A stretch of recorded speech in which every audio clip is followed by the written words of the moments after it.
industry has had for a long time, in my view, a significant impact on our lives.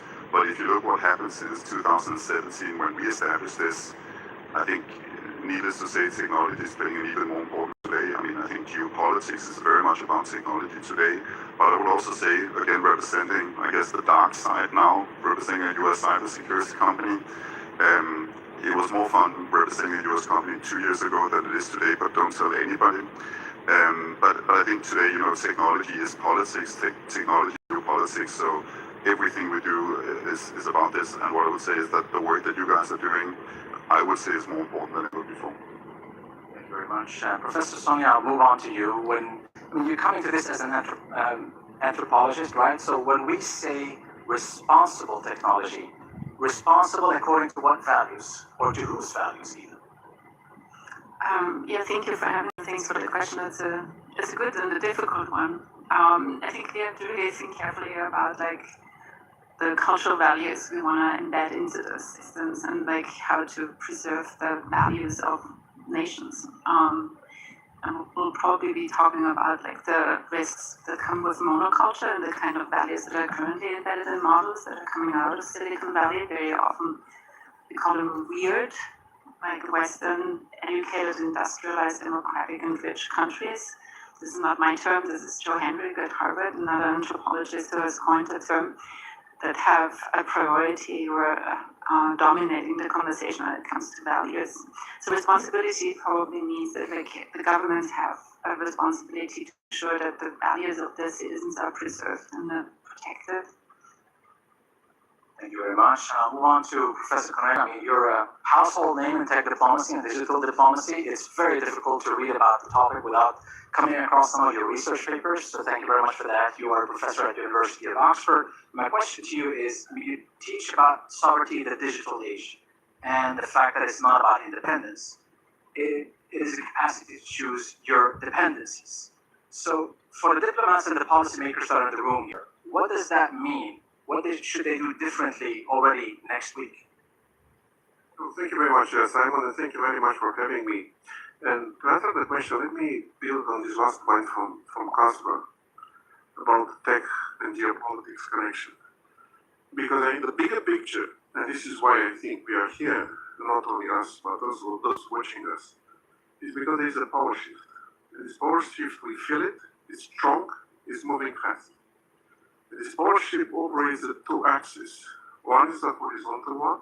You have states competing for power. And technology is the source of power. This is why Kasper was appointed, right? to deal with this kind of new configuration. So it's horizontal, states competing for power, but what is interesting is not like in the 19th century. There's not states against states, it's states and tech companies. And this is important because it affects the second, the vertical, is changing societies also from within. I think the previous speakers mentioned how society needs to deal with different layers. I like the concept of holofation because there is something also happening inside. Why is it happening? When we talk about sovereignty, there is a sovereignty gap. The sovereignty gap that is sometimes measured horizontally relative to other players, but also internally. You talk about this vertical Chinese model. What is happening in the US as well, right? In which the state is reasserting itself against its own tech companies.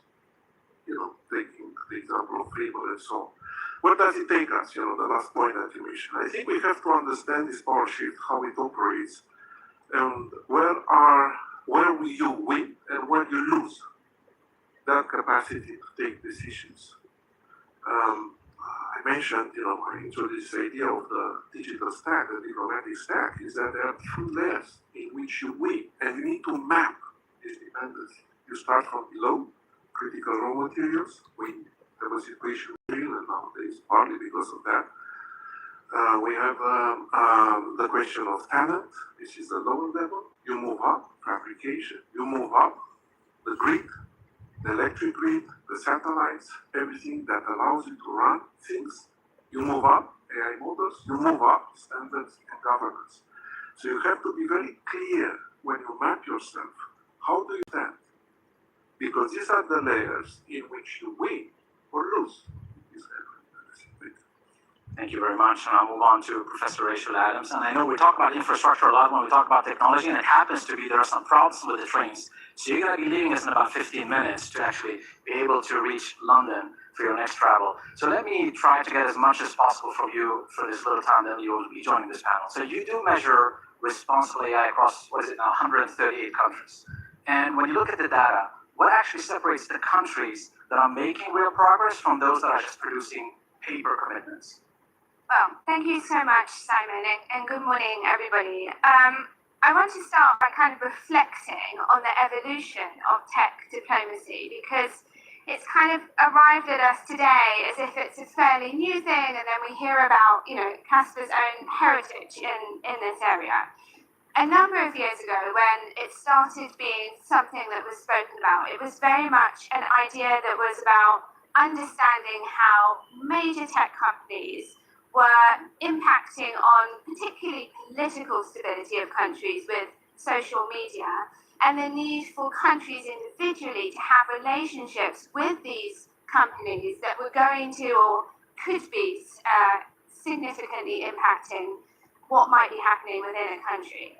I think that has moved on very significantly to now being something, tech diplomacy is now for me something that's very much about how do we think about countries around the world, uncommon allies in many ways, working together to provide some kind of alternative to the power bloc that's represented by the US and China. And even that, I think, has expanded even further to be about how do we need to work together to implement all the laws and governance and policies and ethical principles and frameworks that we have in place, knowing that we cannot, as an individual nation, implement them on our own. And this is partly what the Global Index shows. So I ran a study called the Global Index on Responsible AI. We published the first edition in 2024. And now next week, we're about to publish the second edition.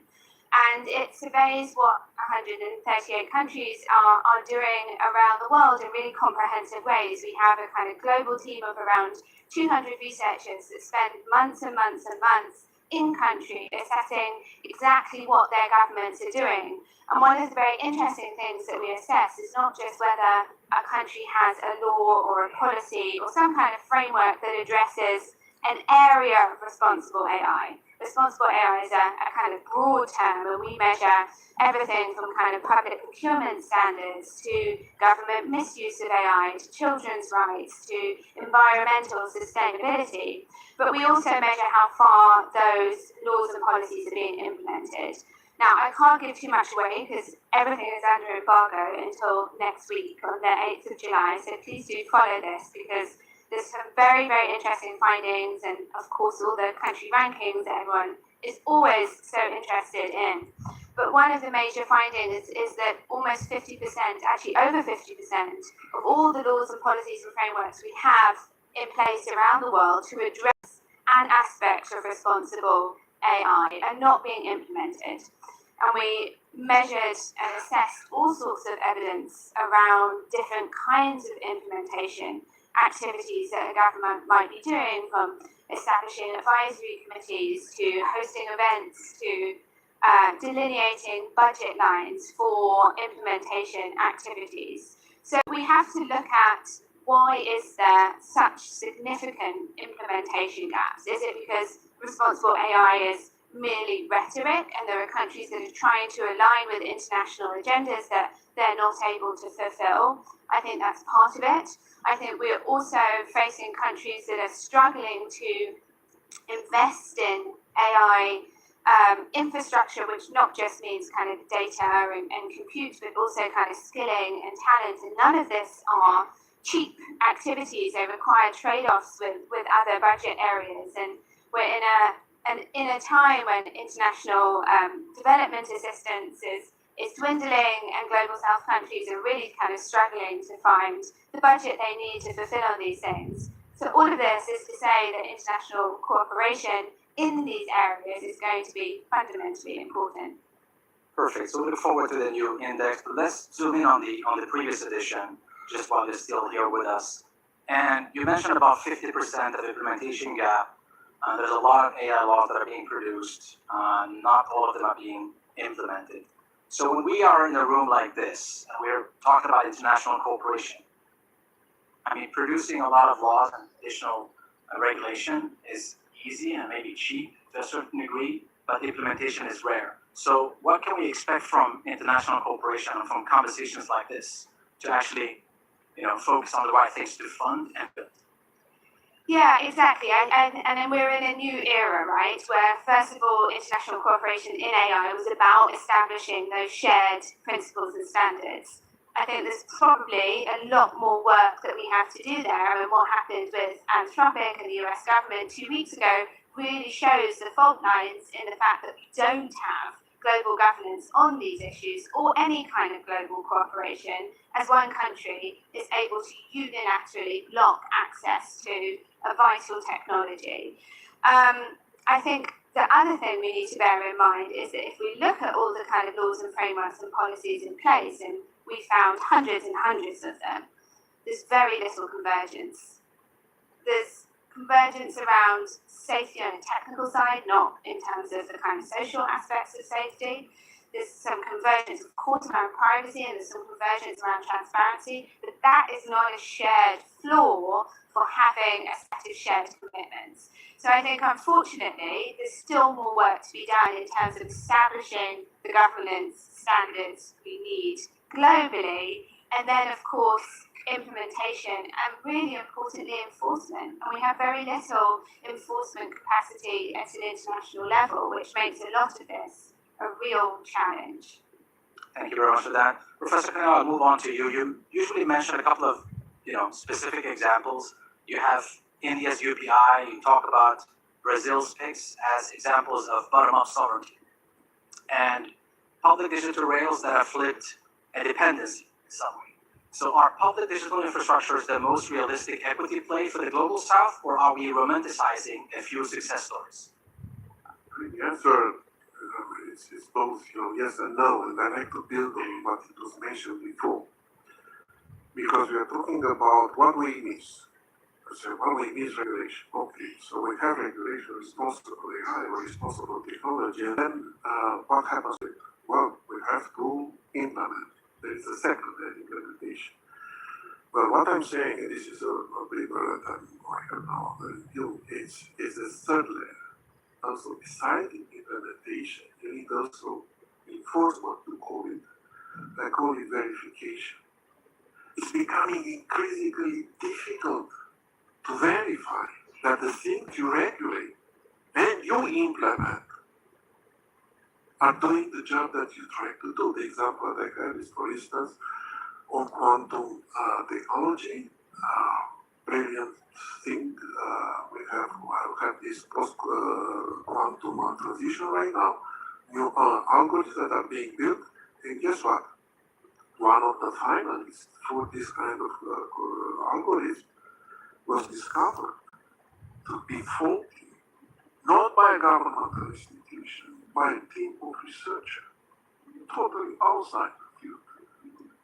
So, regulation, implementation, be mindful of the verification, because technology is very complex and is changing very fast. So this is where I already see again. Going back with the railroads, yes, indeed, because this is where I think digital middle powers want to catch up on this digital stack that I mentioned. They want to develop capacity, because if they don't have the capacity to choose their dependency, they're going to be very vulnerable to all kinds of pressures. So the examples with India, the examples with Brazil, are something to take notice. And they have results, good results. But let's see how we move on to something that is more complicated.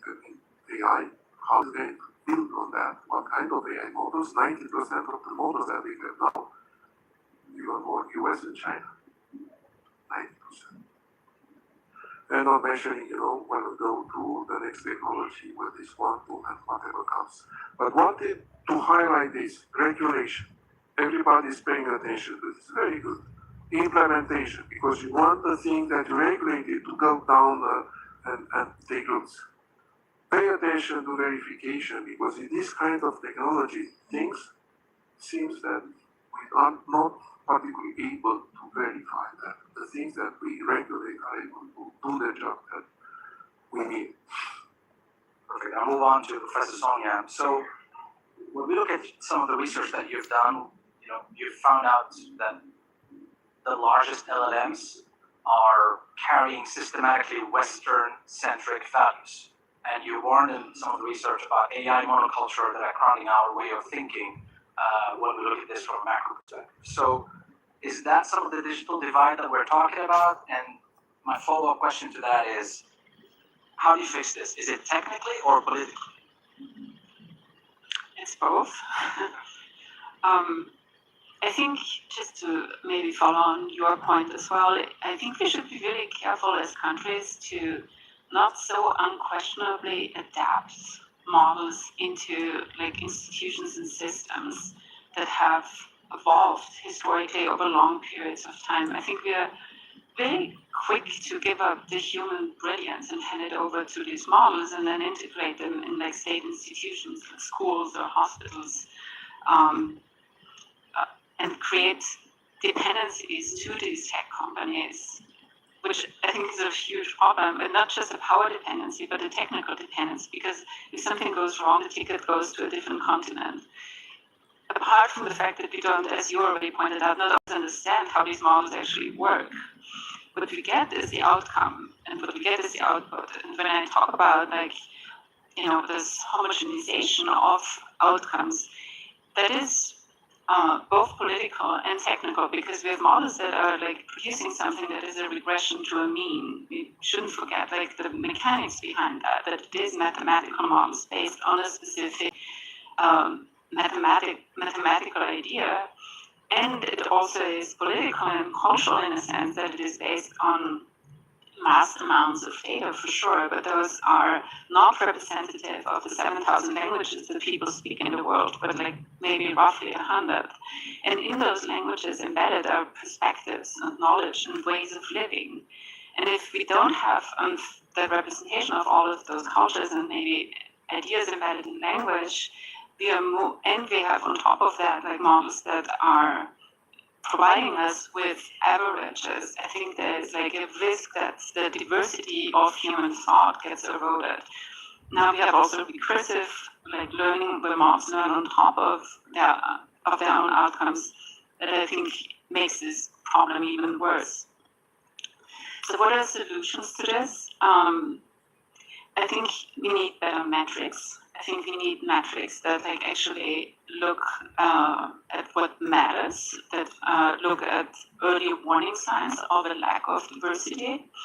And I think we have to really understand that the economic model embedded there, monetary value is what actually counts, is the wrong model, because what actually matters is not very often countable in monetary terms. And I will give you one example in order to maybe explain what the inherent logic is, because I don't think I did a good job explaining that. And I think we can look here at ecological systems and other complex systems. So my favorite example comes here from the beginning of the 19th century, when monoculture in the forest was actually introduced in Germany. This is James Scott, a political philosopher, that has written about that. In order to make the forest legible, the country started to plant the trees in perfect geometrical position to each other that maximized, that optimized the value that the forest was giving, which was timber. And it worked really well for 100 years. But ultimately, it led to the collapse of the forest, because everything that was considered noise or unimportant, like the bushes and the animal life, the whole ecological system that actually sustained the health of the forest, was removed because it didn't follow the logic of efficiency. So the long-term consequences are, oh, Rich has been. You made her angry. No, I'm just kidding. Please continue. Wrap up your. No, so the long-term consequences of not thinking about the things that we don't value currently are really catastrophic, and we need to think about like that the noise that we currently ignore because we don't think it's important are actually sustaining like the health. To me, it's a little bit the immune system of societies. Got it. Okay. So, Casper, I'll move on to you, and I'm going to quote you, saying that you have moved to the dark side. So, you started being a career diplomat, you went on to working for Microsoft, and now you're vice president at Zscaler, an American big tech company. So, you kind of made that flip. But let's go back a little bit in time. Maybe we can touch a little bit upon it. It's a little bit sometimes fun going from diplomacy to working for technology. But what I'm curious about, and some of the challenge that we're seeing around the world is that, small states, they invented or they use tech diplomacy out of necessity, right? But Denmark back then, and still today, has much more leverage maybe than a lot of African nations, some in Latin America, for example, or Southeast Asia.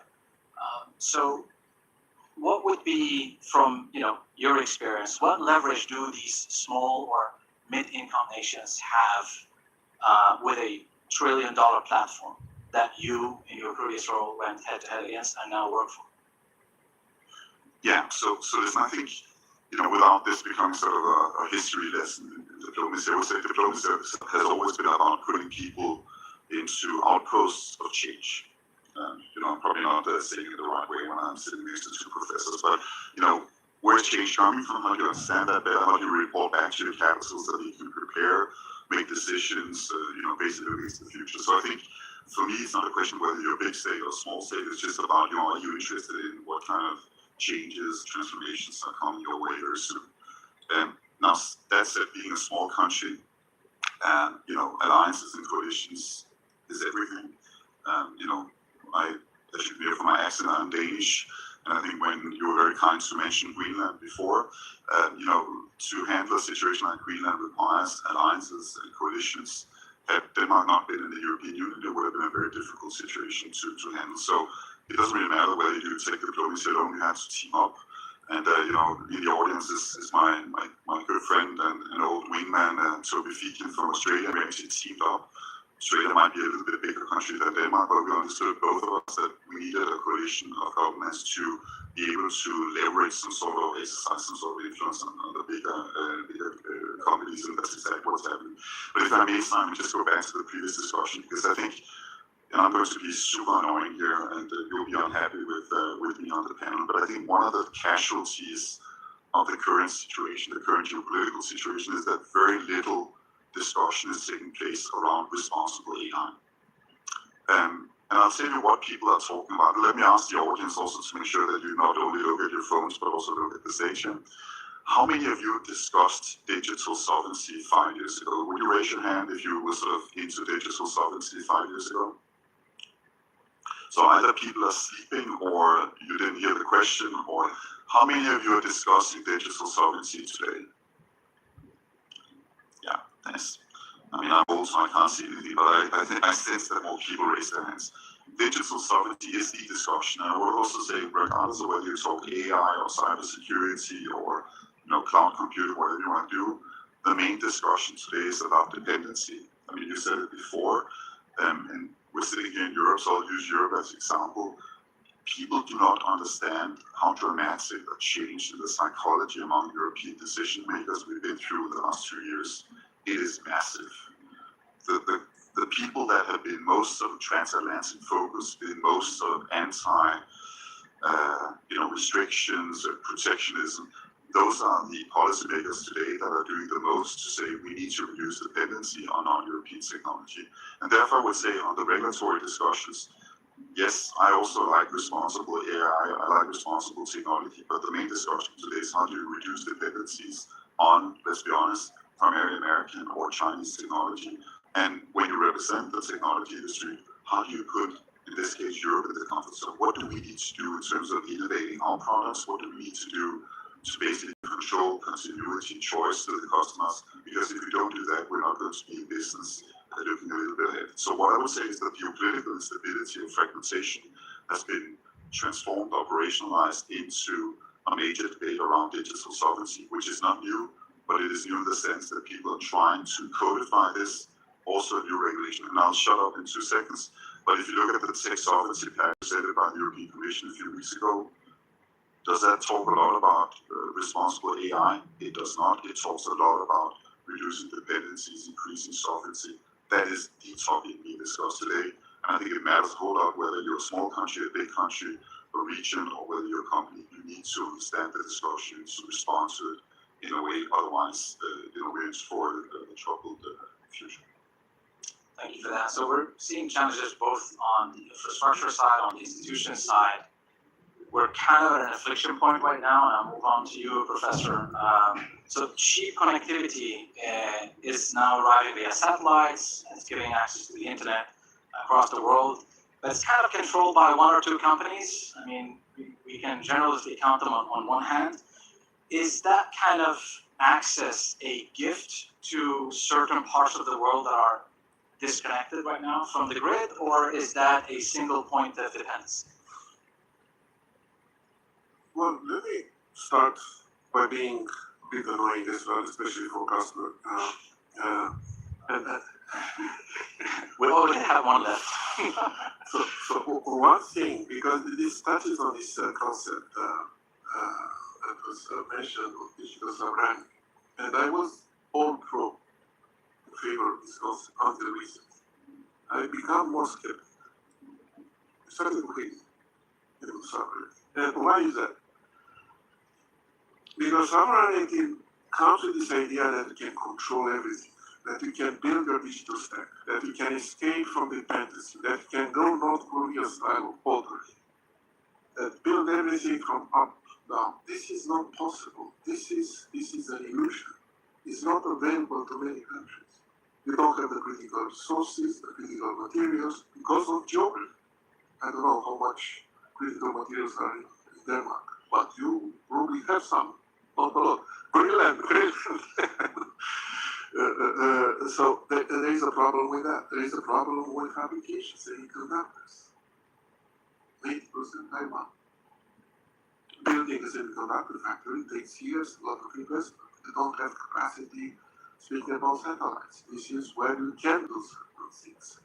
Probably, so IRIS-2, the European model was to put about 290 satellites in place in order to cover Europe and escape the dependency from Starlink. Starlink has 6,000 covering the entire group. So what I'm saying here, that instead of sovereignty, we should talk about agency. Do you preserve your agency? Can you preserve your agency on different layers? Can you enhance your agency? In order, because language, and I think this is where I'm touching also the point, language matters. When we talk about sovereignty, I think we fall down this rabbit hole of building everything from scratch. No, in coming from diplomacy, I favor cooperation. And that's a different story. How to build cooperation when there is, shortage of trust. But I think this is probably the ambition. Instead of sovereignty, I would recommend thinking about agency. Do you keep on agency or not on this kind of layers, and how to boost it? And if you talk about agency, then it's not only about you alone, Denmark, because as you pointed out, Denmark in a different situation outside the EU, Greenland would have been gone by now. So building that type of network, cooperation, I think it matters. So going back to the diplomacy cooperation aspect, not only the autarkic model, which I think it's a dead end. I think there are some additional comments. Feel free. One comment first on your Simon, and then maybe on yours as well.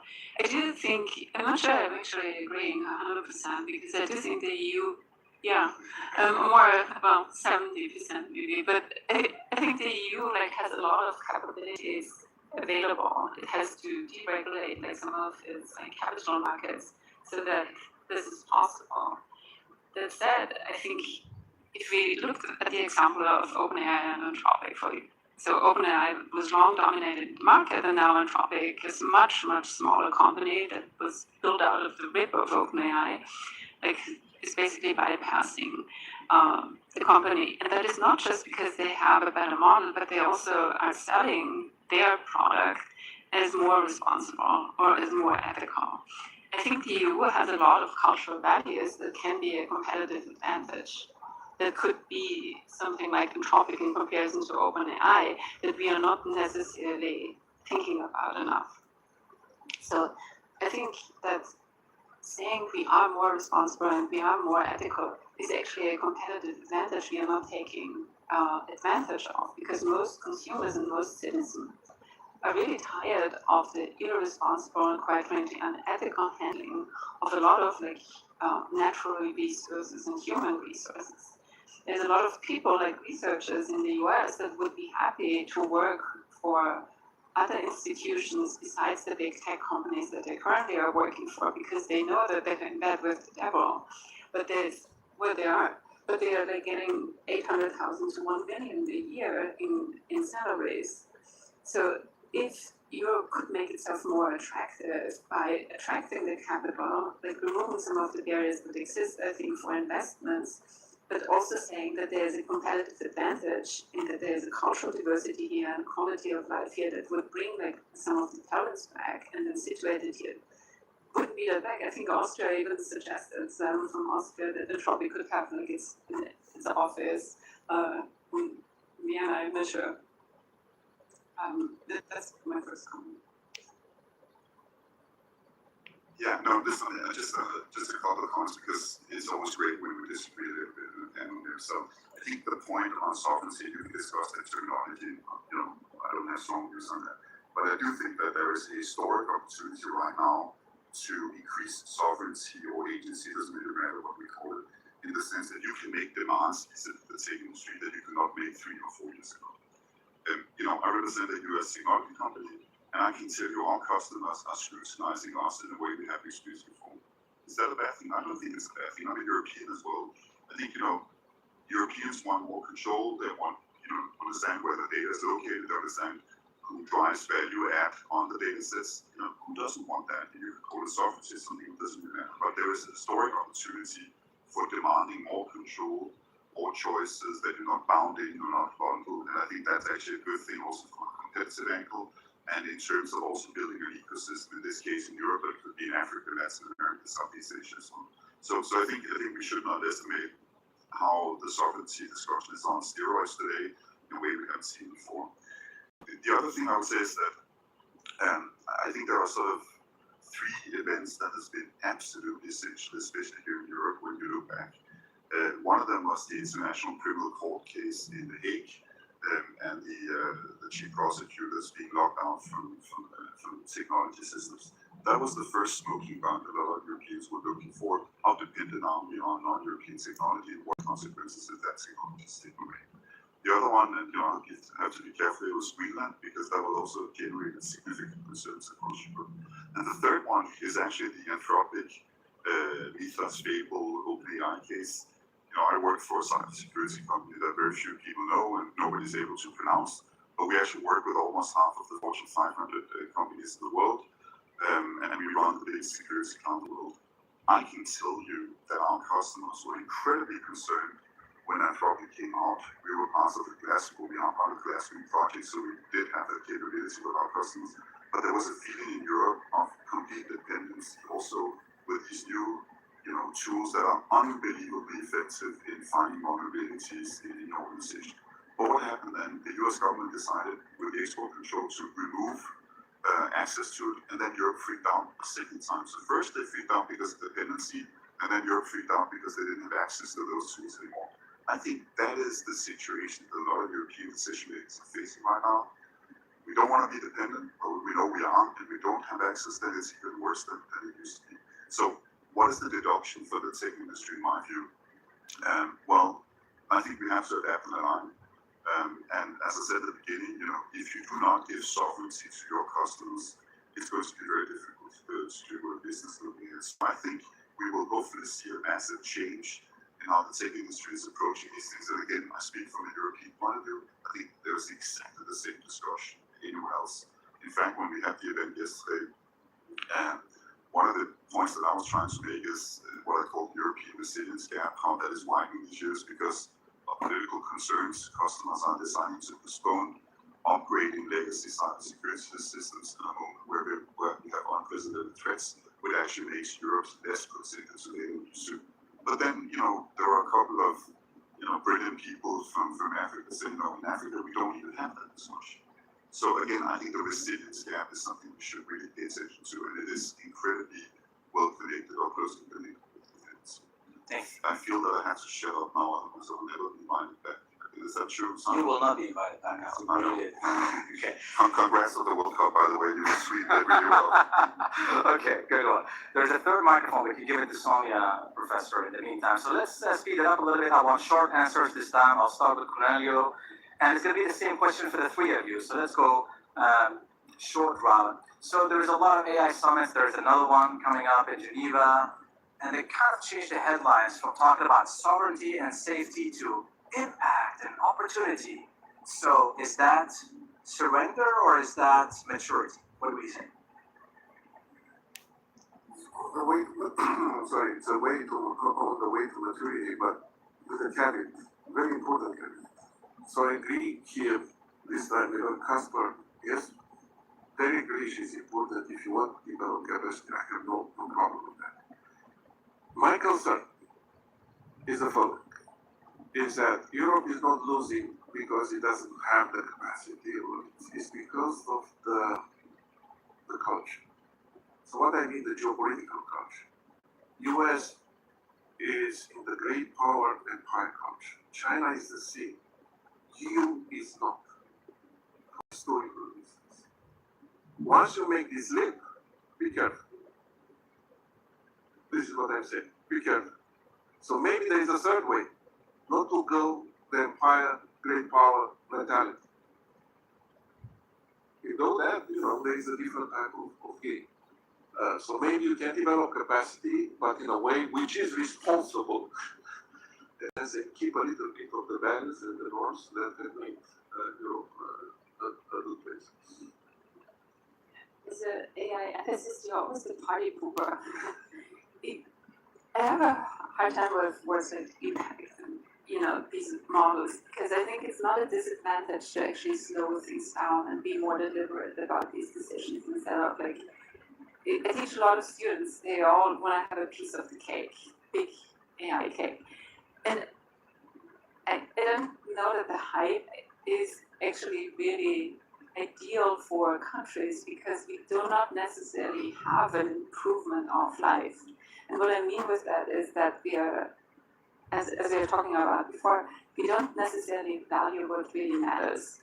And I think we need better metrics that value what matters. And what matters is human connection. What matters is not how fast can something actually be done. That is certainly important in certain contexts. When it comes to cybersecurity, or I want to use Google Maps to go from A to B. But when it comes to things that actually make life worthwhile, I don't think that this impact, my conversation is not anything better because it's more impactful, but it's valuable because the connection is important. Okay, I'll do something which is incredibly unusual for me. I was a diplomat for almost 2 decades, which means that I'm a very cynical and pessimistic person by nature. So I'll try and be optimistic, breaking news here. I actually think that the discussion today, because of geopolitical developments, because of the role technology is playing, is in a much better state today than it was even just a few years ago. I think we're discussing these issues more. You guys are here. The fact that we have a full room says something about the interest in this topic. And I think there is a genuine opportunity for us to force all actors, governments, and the industry to actually build new technology in a direction that fundamentally is a little bit better at protecting our societies, is a little bit better at making sure you have global competitiveness, everywhere, growth, etc. So, again, unusual for me, but I actually think and welcome the discussion we're having. Although I represent the dark side, thanks, Simon, and I know I was cast to be the very dark side here. I actually think it's a good thing that we see these discussions result in higher demands for the tech industry. And I think there's a real awakening among not every company, but a lot of companies in wanting to do things a little bit better than what is done in the past. So I think for whatever's worth, tech diplomacy, these kind of discussions, I think there's a huge market for people like you, whether you work on the dark side or on the light side. We need more people who gets this and can sort of help progress this initially. Casper, another short answer from you. Just Doesn't exist. Doesn't exist. I forgot you're a diplomat. Goodness. Okay. I'm not a minister, so I'm a little bit shorter than a minister. Okay, good one. Jokes aside, so we have in the headline of this panel, we use the word responsible. Is that doing any work, or is that just a substitute to being regulated? Yeah, but I mean, one cliche that I hate is this thing about the US innovates, China duplicates or copies, and Europe regulates, and I think it's so simplistic. I think we can all throw statistics about how many patents are built in Europe and how many people are really popular in big technology companies. And by the way, China's been innovating for decades, cutting-edge technology. So I think the regulatory agenda to me is a little bit absurd. And I'll say something which might be controversial. I represent a technology company. We welcome regulations in the cybersecurity domain. And for those of you who know me will know that I'm a big aviation geek. So I always make this reference. I mean, would you rather have regulated or unregulated cybersecurity? Or to put it differently, would you rather go into an airplane that is not regulated or go into an airplane that is regulated? Is this unhealthy? Not at all. If you look at the European Union regulation on cybersecurity, what does it want? It wants to raise standards for everybody. It wants to increase protection, resilience for all of us. How can we be against that? Then it's true there is some, lack of consistent implementation and some duplication. Yes, but that's always the case in regulation. So I really don't abide or buy into the debate that regulation is bad per se. Yeah, I can only agree. You already mentioned the airplane example. I think it goes for other industries as well, not just aviation, but food, healthcare. Like all industries are actually regulated for the benefit of people. So it's absolutely clear that we need to do that as a something we ought to do in order to keep people safe. I had another thought. Professor, is responsible coming up as well. No, I'm defending it. Responsible is a good thing. And of course, we need to unpack it a little bit more because there are very important aspects that we need to consider, not only from a regulatory perspective, but also to raise awareness, to have this kind of discussions, conversations. There are several, right? We talk about responsible at the level of how we build AI. Well, that involves mining, that involves a lot of environmental damage. We have to be aware of that and to mitigate that. We have to be aware, for instance, the question of the cognitive harm. I mean, you already mentioned the monoculture, but there are many other things, especially in the context of disinformation, which is AI power nowadays. We have also to look at the big elephant in the room, which is about the displacement of labor and what is going to happen as a result of that. So these are things that are not academic ivory tower, but it affects the life of everyone. It really does. So responsible is a good thing. I need one word answer to what you think the theme of the Tech Diplomacy Global Forum will be next year, starting with you, Professor. One word. Next year. Yes. That's 2 words. Casper, you're faster. Dependency. Purpose. I think about power. I go back to my first time. Power. This is what is happening now. Fantastic. That was our panel. Thank you very much for listening, and thank you for joining us, and for our panelists.